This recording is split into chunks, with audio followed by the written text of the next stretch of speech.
Australia's not doing a lot at the moment. No, not doing a lot. I- Some of the big issues are getting swept under the carpet because there's not a proper process. Well, I think since '07, I think our politics have fallen apart, and I think there's a range of reasons for that. But we've got to get something out of this sort of conference. I know where to get coffee. And then you can sit straight inside and the coffee's all lined up. Fabulous. It's there, ready to go. That's the I only... understand the priorities at this time of the morning. Right, good. Very important.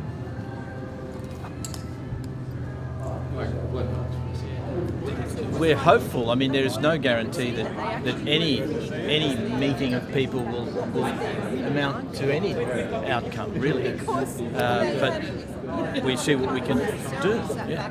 And there's a common interest, which is always helpful, isn't it? We start from the same premise that actually something needs to be done. Yes, that's right. Yeah.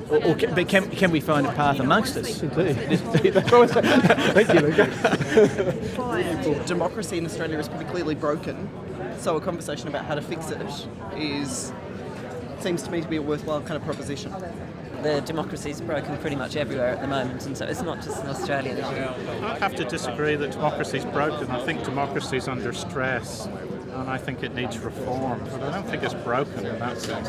Okay, so what's the distinction between under stress and broken? Where would you see breakages? Under stress is that fewer people are satisfied with democracy, fewer people have trust in politicians. Most people support the principle of democracy, they see political parties as being important, but they want to see reform in the process to bring back trust.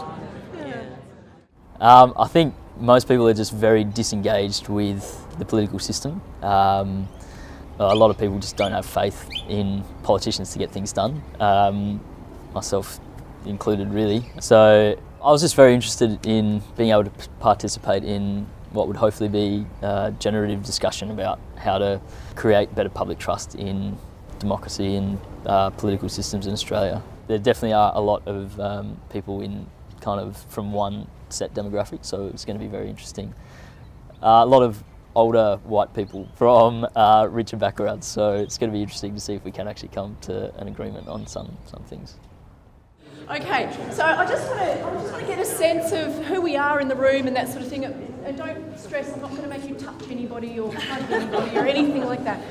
There may be people in the room who are ex-politicians. There might be not-for-profits. You might be from the media realm. Oh yeah, that's Maxine.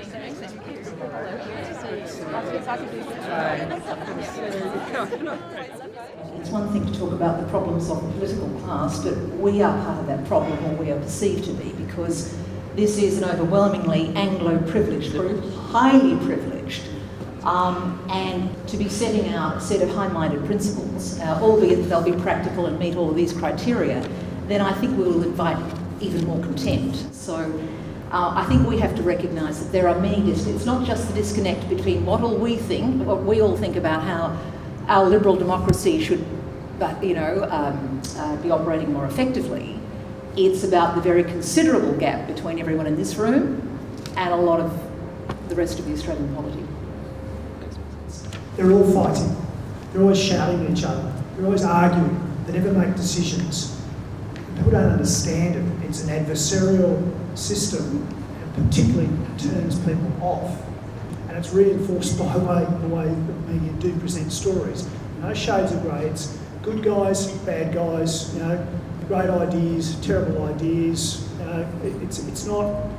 There's no in between. There's no subtlety to reporting. So that's one of the biggest challenges to changing the system. So it's really the cultural thing as well. And I say that as as one of the bad people in the system. Yeah. Even the fact that there are people who perhaps are not the kind of people that I would think I could share opinions with, it hasn't quite turned out that way. So it's been much better than I thought in terms of actual people saying, okay, well, let's actually have an honest conversation about why we think these things. But in the end, even if it doesn't always work. bipartisan support. Yeah, but I think it happens anyhow. At the end is to get yourself a committee to make the decision for you. It's much easier. Well, if we're doing that, why are we having this conference? Because we've complicated the system that no one can make any decisions anymore about anything. So what's one of the risks is that we complicate it. What's your solution? What are you advocating? Is it, We've got to you told us the simplify problem. the census. Australia was probably the most active democracy in the world at that time. I don't know how you judge And that. women, well, I mean, we had women, first of all, we got women into the voting system before the other countries. We had a theory for the whole country, part of which was racist, of course, but, but it was a theory. They had a whole framework of thinking. So that's like a pool. It's a subset.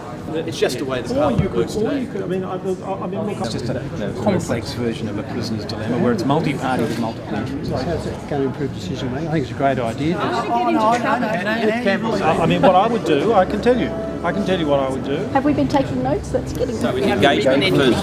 I don't think we've agreed anything. The short heading is engagement. Okay. I think we should move on to specifics. Okay. Arbitration, White Australia. Okay, gentlemen, I think we're off the track, if I may. I think fascinating conversation. There is no simple answer. We've diluted the capacity of decision makers to actually make a decision, so they don't. But Ted, that's not a blockage problem. That is a leadership problem. Yeah, You're right. Absolutely. The head of the department. No, we created an artificial. The head of the we didn't department create it. did not take on the half dozen villains who are engaged in that activity.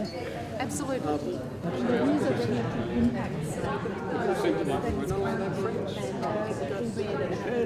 What's the outrage word when governments attack oppositions or oppositions attack governments? Disgraceful. Disgraceful. Oh, well That's done. it. Disgraceful. Well practiced. Disgraceful. G'day, Carson. This is Stephen. Jeff, good to see you. Nice to meet you. I think the problem is threefold. It's about what democracy looks like in terms of the space and the structure. It's about the process of how decisions get made. But it's also about having informed citizens. It's an ecosystem. You can't focus on one thing in particular, but the way to fix it is if we have more informed citizens, you'll instantly start getting them more involved in the process and perhaps lead to more long-term decision making about what our democracy looks like. So we need to start with the citizens. She'll do it in a minute. Carol. And what you end up having is quadrants, essentially.